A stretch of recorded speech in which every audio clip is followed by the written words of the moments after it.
Jubilee hills వాళ్ళు షేక్పేట వాళ్ళు ఇవాళ మీరు చేయవలసిన ఆలోచన ఒక్కటే, మీకు కారు కావాలన్నా బుల్డోజర్ కావాలన్నా ఏదో ఒకటి ఆలోచన చేసుకోరు.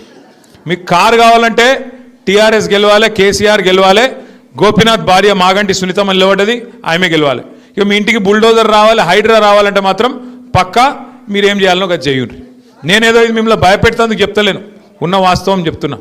ఉన్న వాస్తవం ఏంది ఈరోజు అంటే, ఇవాళ మీరు చూస్తే రేవంత్ రెడ్డి ప్రభుత్వం కాంగ్రెస్ ప్రభుత్వం వచ్చినాక కోర్టులంటే గౌరవం లేదు, పేదవాళ్ళంటే గౌరవం లేదు. మీ దగ్గర కాయిదాలు ఉన్నాయా, కాయిదాలు లేవా, పట్టి లేదు. ఇష్టం వచ్చినట్టు గుడ్డెద్దు చేన్ల పడ్డట్టు పోయి ఎక్కడ పడితే అక్కడ హైదరాబాద్లో నిన్నగాక మొన్న కూడా గొలగొట్టిరుపోయి గరీబోళ్ళు ఇళ్ళల్లో వండుకునే అన్నంను తన్నుడు, వాళ్ళు పిల్లగాళ్ళు పెట్టుకునే పుస్తకాలు వారేసుడు, వాళ్ళ వాటర్ బాటిల్ వారేసుడు, ఎక్కడికక్కడ గుడిసెలు గులగొట్టుడు, రేకుల షెడ్లు గులగొట్టుడు, ఆగమాగం చేసి రోడ్డు మీద ఉండే బండ్లను కూడా ఆఖరికి ఇష్టం వచ్చినట్టు ఎత్తవతల వాడిస్తున్నారు, ఎక్కడికక్కడ కూలగొడతా ఉన్నారు.